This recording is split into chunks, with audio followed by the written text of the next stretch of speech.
of Champions.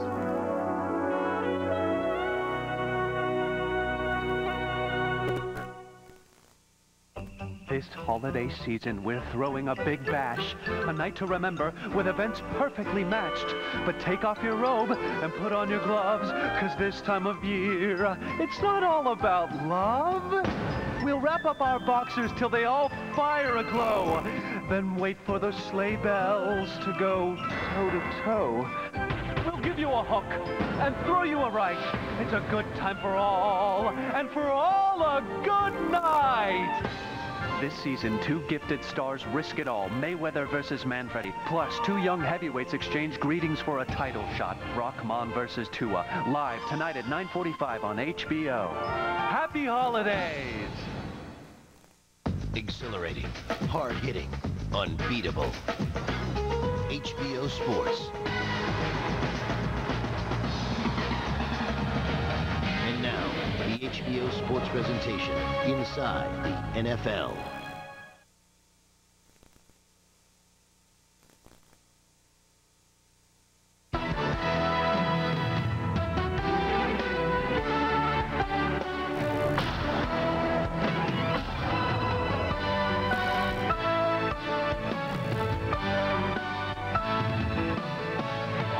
This week, if they can make it there, they'll make it anywhere.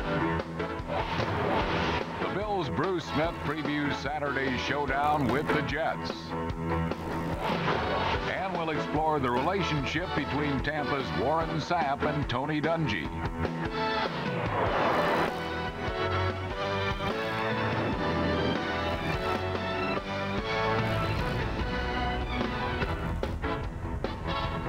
Hello, everybody. Welcome to this week's show. And what a week it's been for our friend Nick Buoniconti. He is so happy this week. And nobody knows that it's his birthday. Happy birthday. Happy birthday, Rick. Happy birthday, Rick. A little discount shop, you know. No, that's not why he's so happy. It's because he could finally uncork that champagne that's been on ice for 14 weeks, waiting for everybody in the league to have at least one defeat, so his 72 Dolphins undefeated season will be still intact. He was so happy that he went over to the Giants facility and presented a trophy to the winning quarterback, Kent Graham, saying, "You're my player of the week." And Kent Graham sent him over a trophy, an early Christmas gift that says, "To Nick, our new biggest fan." Right. There it goes. Go Giants. I love the Giants. Now, he's my new adopted son. I put him in my will. What are you going to give him? Unpaid bills. That's what I figured. Now let's talk about the Denver Broncos. Give them credit. 13 victories in a row this year, 18 when you go back to last year. A lot of teams want to know, how did the Giants do it? Well, Nick and I both had a chance to talk with Jim Fossil this week, and Nick was busy kissing his ring. I was talking football with the guy. But he said basically on the defensive side, what they did was they covered up all those offensive linemen, played bump and run on the outside, bump and run on Shannon Sharp, and really blitzed John Elway. The guy just doesn't move quite like he used to. Everybody thought that the pass to Amani Toomer was by accident. No, it was planned. All week long, they talked about getting one-on-one coverage to the outside on Tito Paul. The last minute, Toomer says, "Throw me the football." Tito Paul was there, but so was an Armani, and the Giants won, Lenny. Really? The Giants won. Well, you all are talking X's and O's, but I think what really happened, the coaches did a great job on Wednesday, Thursday, and Friday. Every Giant player that I saw interviewed said, "This is our Super Bowl." The players said, "You want to be in the Super Bowl? You want to win a Super Bowl?" And I think they won it with emotion. They won that game because they were excited. I can't wait until next week to see what hats you'll be wearing next week. All right, it took a Giant performance to beat the Broncos. Let's see how Jim Fossil's squad accomplished what no other team could. Get on up, big fella. Yeah! Fly around, baby. Wow, keep our concentrate. Play like we can. Well, we know what we can do. Go on, play 60 minutes. Play Bronco football. We'll come out of here with a win. Broncos on 3. 1, 2, 3. It was supposed to be just another Bronco field day, but last week in the Meadowlands, Big Blue declined the role of Patsy and instead used big plays to compete with the NFL's big boys. Carver on a swing pattern out of the backfield was wide open. That is a touchdown of 21 yards. The Giants, for the first time today, have a lead. A blown coverage allowed Tiki to torch Denver. The leads don't linger against the Broncos, and by the fourth quarter, the Rocky Mountain Express was rolling. I wonder if this is Terrell Davis time here. Yes, it is. Left side, TD. Nice hole. Terrell, 25. Terrell breaks the tackle. 10, 5. Touchdown, Denver. And the Broncos just don't want to give this streak up. Terrell Davis's romp gave Denver a 16-13 fourth quarter lead. But while the Broncos were playing for perfection, the Giants were playing with pride and doing some gutty running of their own.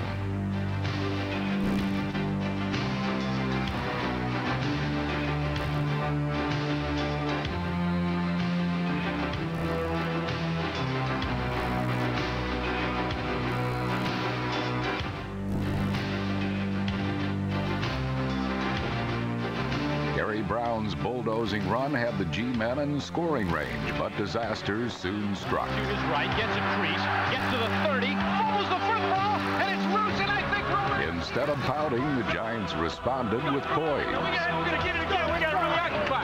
Hey, come on now. Here we go. Nice job. Roll it. Hey, once you get really good, man, they're taking the edges, but you're keeping the middle tight. You can step up in there and find somebody. Let him come high. Keep the middle of the pocket tight. Short set him and keep the middle tight. He can step up in there and find the line heard and heeded, and as predicted, the middle was wide open, but not for a pass. Graham, pressure. Graham steps over the pocket, can run forever. Graham over the 40, over the 45, into Bronco territory. Still, with under a minute to play, options were limited. But for one glorious play, the Giants prove there are no limits to dreams. 57 seconds left. Blitz on. Giants get it. Graham throws deep down the right side, looking for Toomer. Touchdown! Caught by Toomer, but they roll out of bounds. Well, touchdown! He's in. Yes. Yes. Tino Paul. He was in. He's 7 yards, and the Giants have the lead. And that's why you throw it to the tall guys. And you see Bonacani now. He'd be up here kissing everybody. Way to go, baby. Make something happen, baby. Good job. They're celebrating in Miami. They might be crying over it Monday Night Football. The game is over. The streak is done. The Giants celebrate as though they just won the World Championship. Way to go, man. Way to wing that sucker, man. Like, hey. Oh, man. Way to wing it, man. Way to wing it. Way to go, man. Thanks, brother. It's great. Oh, thanks, man. Thanks for sticking with me, man.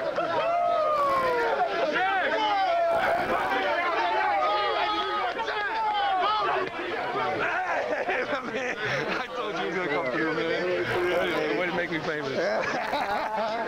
What do you say, man? Make you famous? That's right. I know. I told him on TV on night. I go, hey, Amani just says, hey, just throw it up. I'll make you famous. So you did that today, baby. There you go, man. Yeah. Awesome, man. We got it. Hey, man, I'm going to tell you something. That was unbelievable. Hey, there is nobody that thought we were going to win today other than us. Hey, I'm going to tell you something, man. You never stop. Defense, that was unbelievable. Hold that group down, man. That's unbelievable. And offense, hey, y'all taking that field with 2 minutes and go putting that damn thing in the end zone. Yeah.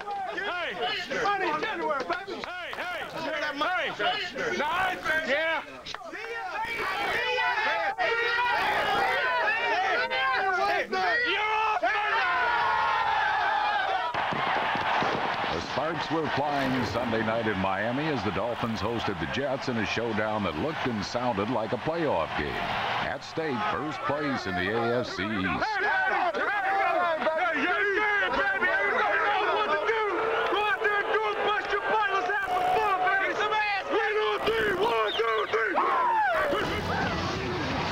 Testaverde to throw. Throws it right corner. He's got Quebec. Touchdown. Touchdown, New York Jets to number 80, Wayne Quebec. Just an awesome pass.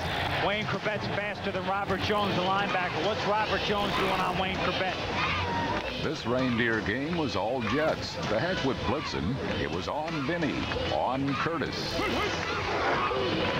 Testaverde on the pitch to Martin running right. Tries to cut back inside the 5. Touchdown. Curtis Martin with the patience of a saint. He beat Kevin Mawai outside, so he waited for him. And then Mawai buried Derek Rogers, and that's when Curtis Martin turned it back up inside for the 9-yard touchdown run. The Jets with a 14-3 lead. And what's got to take place is somebody's got to beat somebody. That's what we talked about in the first place. Know that the center is sliding to our right, so somebody's got to beat somebody.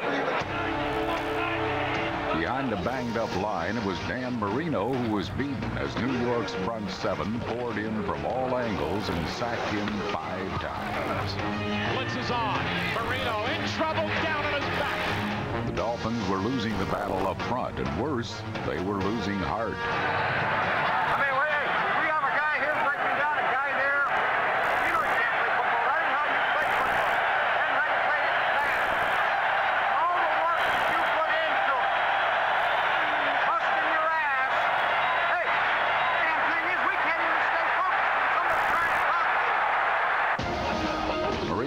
Forced to throw a staggering 57 times, but a fourth-quarter hookup with Lamar Thomas down to the 3 had the fans and head coach Jimmy Johnson jumping.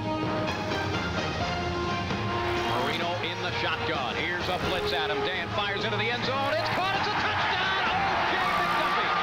All right, Miami. Miami trailed by only 4.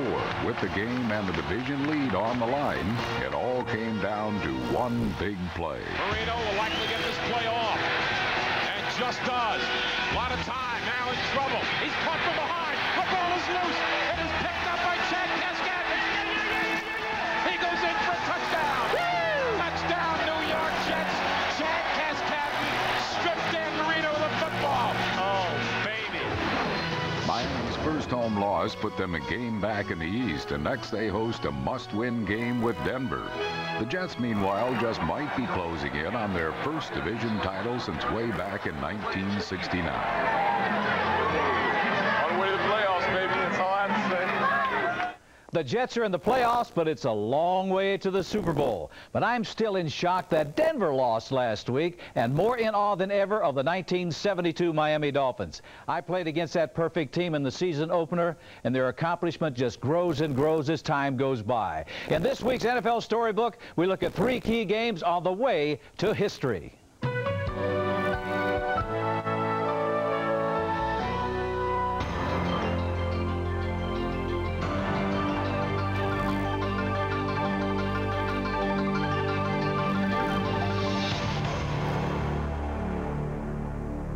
All the motivation in the world we needed was remembering that loss to Dallas in Super Bowl 6. Staubach looking it over, back to pass, throws one to the end zone, caught by Allworth, touchdown for Dallas! We got to that dance at Super Bowl 6, and we were so excited to be there that we forgot that you had to play a football game. Pitch out to Thomas, Dwayne cuts inside the 5 with a 2-minute touchdown for Dwayne Thomas!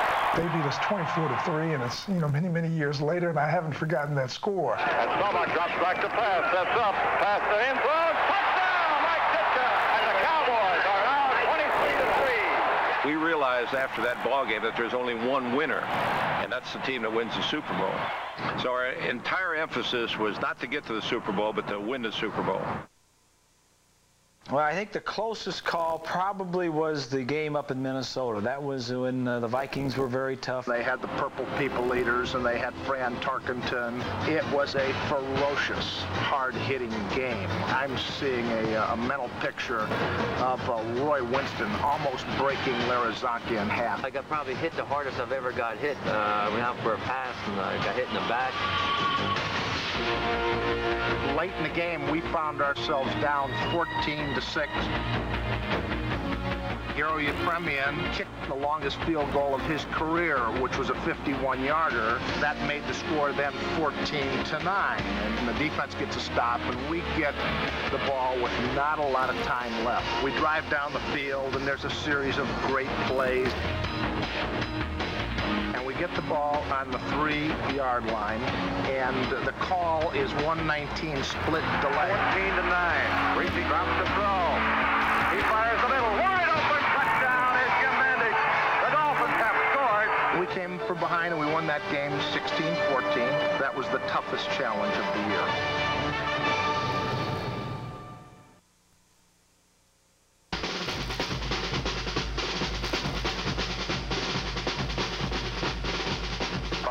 Drops the throw.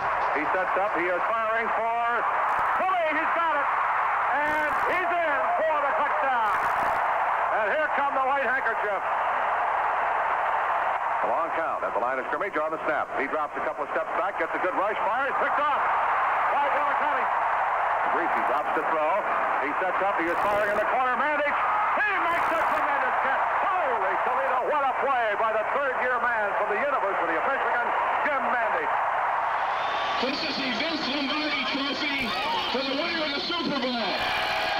The accomplishment to me is everything because nobody else has ever done it. Being undefeated has given us a special niche in football history. They'll never take away what the Miami Dolphins did in 1972. That's something that will be with me for as long as I have breath. You were part of something no one has ever done before. And let me tell you, that's a remarkable feeling. The Dolphins have won Super Bowl VII and completed the greatest season in NFL history.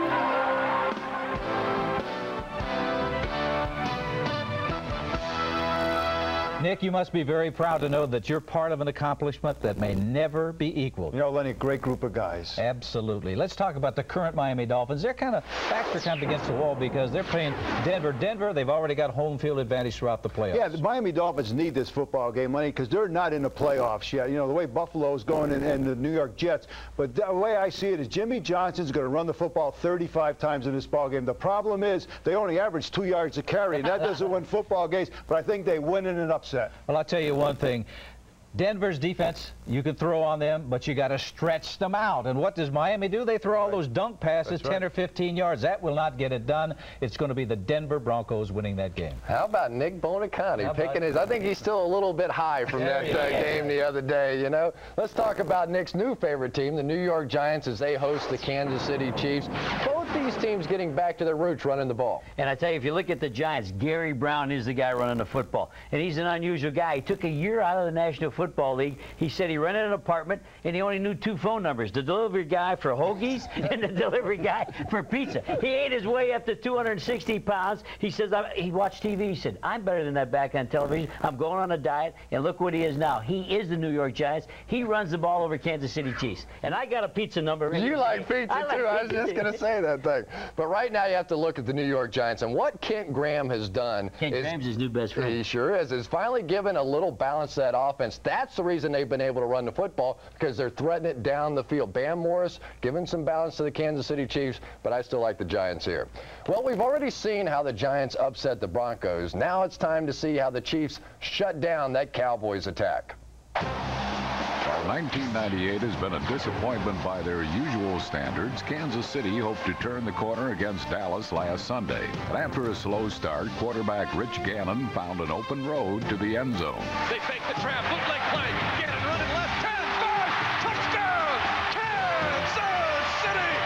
Kansas City led 17-3 against the injury-plagued Cowboys. And while Troy Aikman found Patrick Jeffers, number 81, Dallas lost its comeback bid. With the win, the Chiefs still have a chance to avoid their first losing season since 1988. While the Chiefs have made some noise with their resurgence, Peyton Manning has very quietly compiled a record-shattering rookie season for the struggling Colts. Last Sunday, Manning's top weapon, number 28, Marshall Faulk, tormented Cincinnati with a Bengal and Mouse game played to perfection.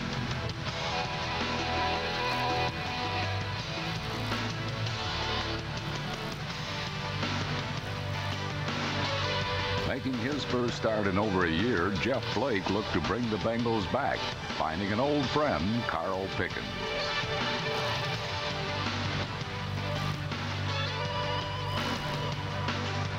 But the day belonged to Manning as he threw 3 scoring passes, 2 to number 87, Torrance Small. With 24 touchdown passes this season, Manning broke Charlie Connerly's 50-year-old rookie record. This week, the Colts traveled to Seattle to face a Seahawks defense which had a dizzying effect on San Diego's Craig Wheelahan last week. Nonetheless, the Chargers got an offensive jolt from Charlie Jones. But for most of the day, the Seahawks had the Charger offense stumbling badly. Seattle used the blitz to flood one side of the line with pass rushers. Even when San Diego called the right protection to match it, a missed assignment provided a free route to the passer. The result here was one of 7 Seahawk interceptions, this one by Terry McDaniel. Intercepted off a deflection at the 40, going down the sidelines. Terry McDaniel scores! Touchdown, Seattle! However, John Kitna was just as generous in handing Jamal Williams a gift touchdown. But Seattle flooded the line again, and another missed blocking assignment equaled 6 points for Cortez Kennedy.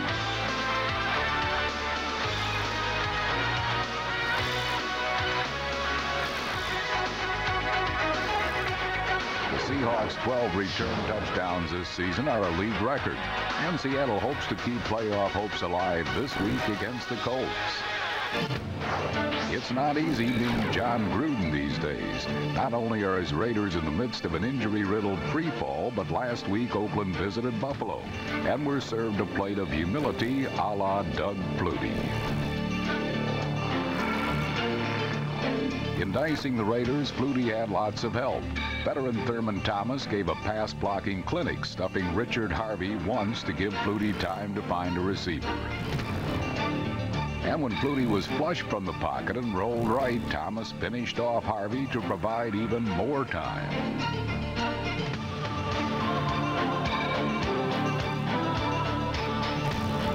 Flutie led the Bills to 17 points before the dazed Raiders recorded a single first down. Eventually, Oakland found the end zone behind 39-year-old reserve Wade Wilson.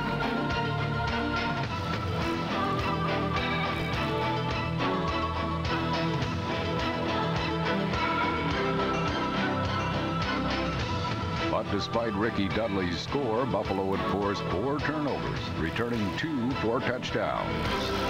Wade Wilson, a deep drop. He throws, it's intercepted at the 40, at the 30, at the 20, at the 15, at the 10. Gabe Northern is in for the touchdown. With the win, the Bills have all but assured themselves their 8th playoff berth in 9 years. This week they face the Jets with the AFC East title still very much up in the air.